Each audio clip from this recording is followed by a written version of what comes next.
Now, scientists get paid for pushing the frontiers of science. We engineers get paid for producing measurable results.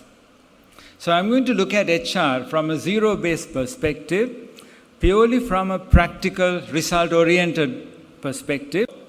First question, why a new paradigm? What's wrong with the old one? I mean, come on, we had it for all these years.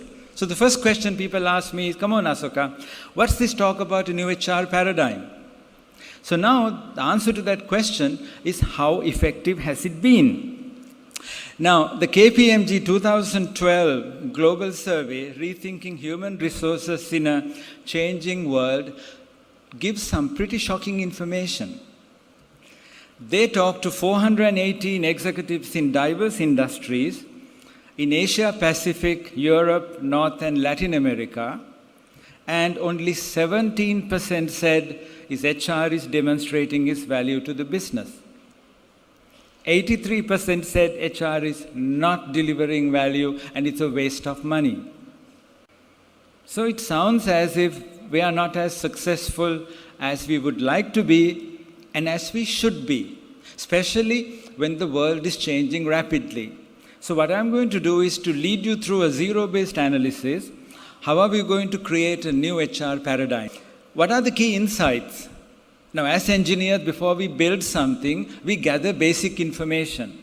So the key insights that are relevant are, what are corporate expectations? What do the people who pay our bills, what do they expect from the HR function? Simple, boost organizational performance. That's what they want. Incremental changes or drastic changes? That's a good question. Are we going to continue with what we did all these years? Are we going to do personnel management? Are we going to widen it in the true sense of the word to include human resource management? It's based on a colonial hierarchy. Now, as you know, during the Victorian colonial times, the British Empire was spread right across the world. And there were no telephones, so information was handwritten and was carried by ship. So it took a long time for the Queen to know that somebody in Sri Lanka is doing something really bad. So this resulted in a hierarchical organization where you have all kinds of layers of people with varying degrees of responsibility and authority. What it does, it puts people in predefined boxes.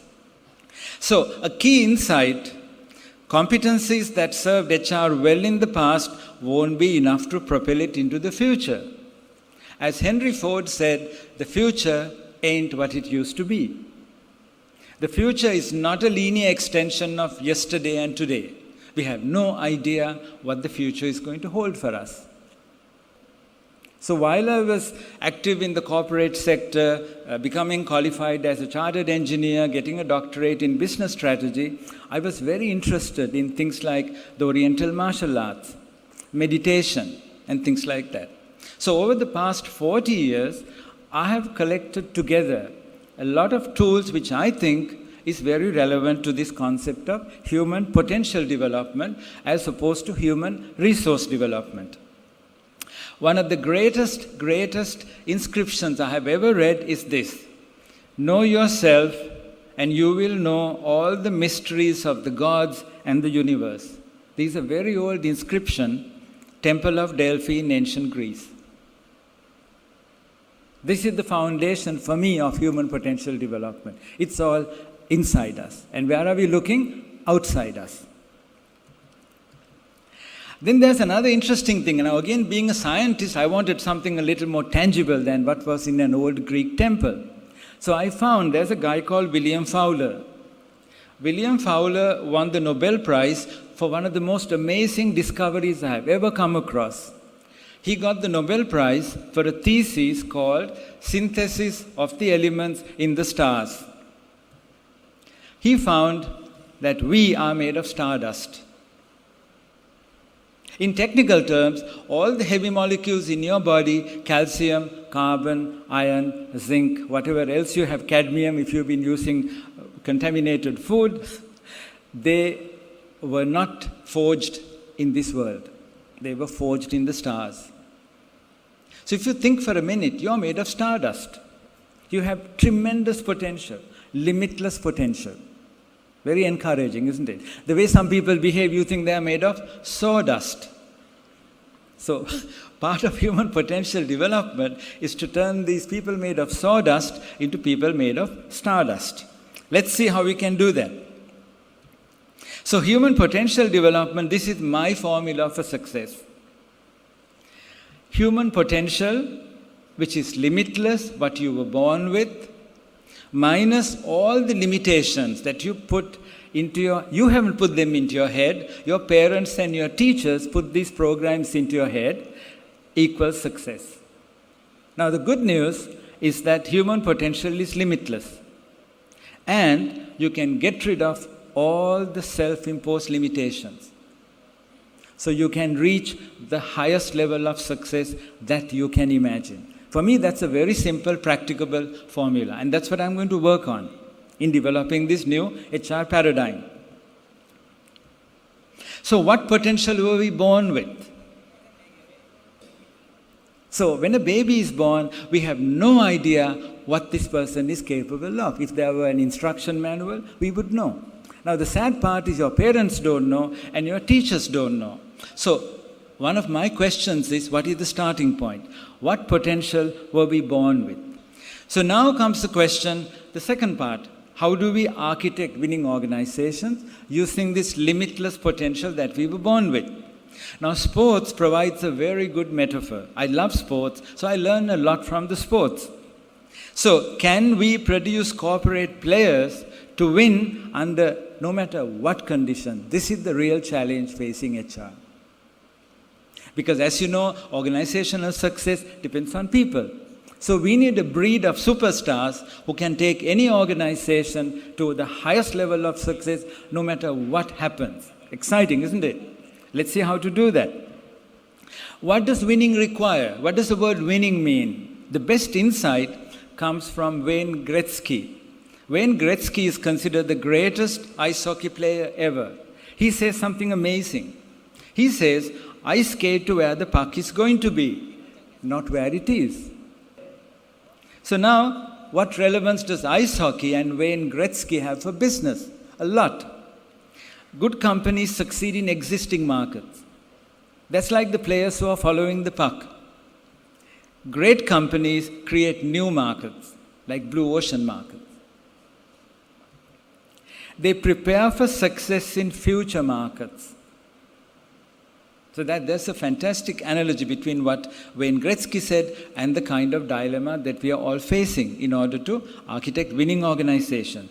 They create their future. Best way to manage the future is to create it. Let's see how we can do that. What's the relevance for HR? All this is interesting, but what does it mean to HR practitioners?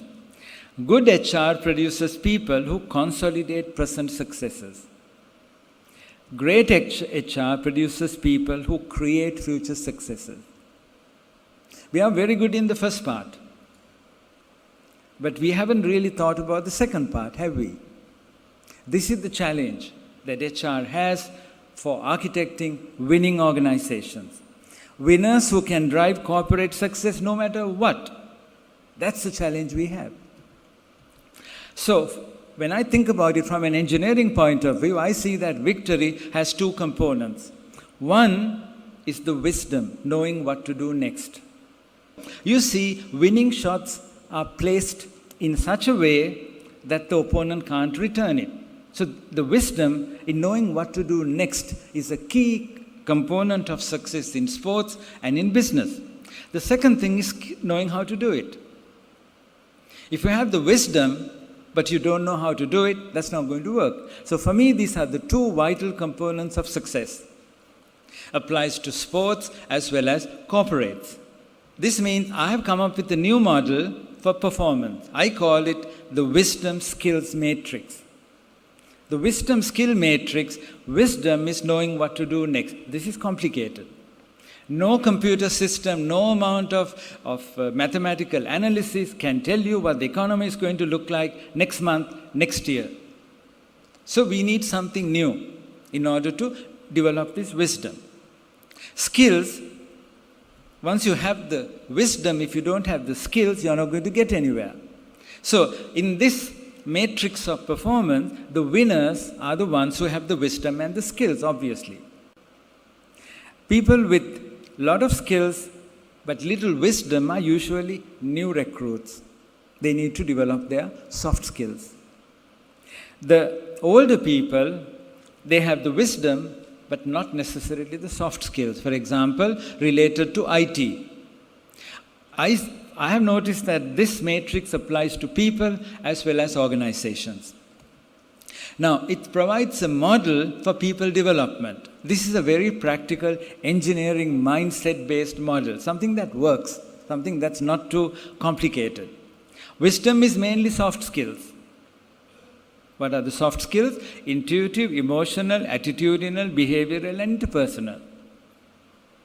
Now, these are things which are hard to quantify and even harder to teach using conventional methods.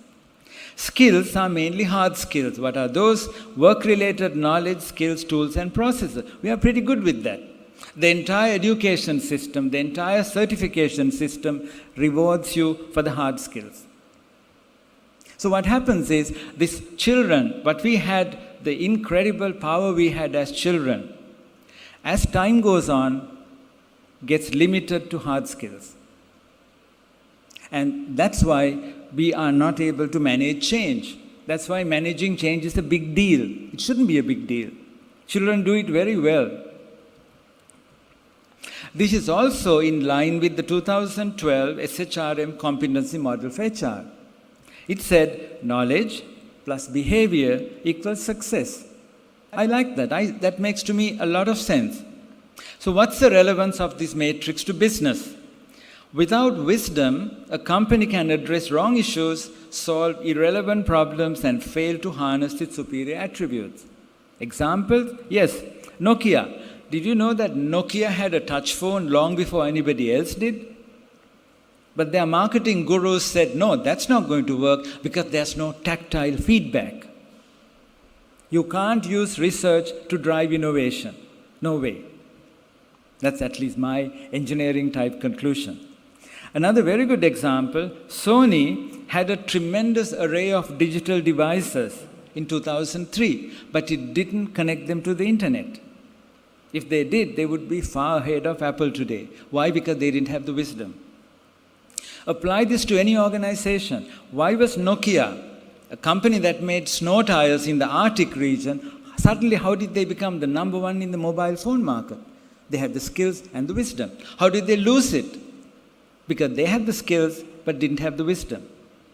So this applies to any person or any organization. So you bring this wisdom skill matrix down to an adaptive control system that companies can use to survive to grow, no matter what happens. So the new HR paradigm is founded on human potential development, not human resource development. It unleashes the vast human potential sleeping within every single person. So, ladies and gentlemen, that is the new paradigm.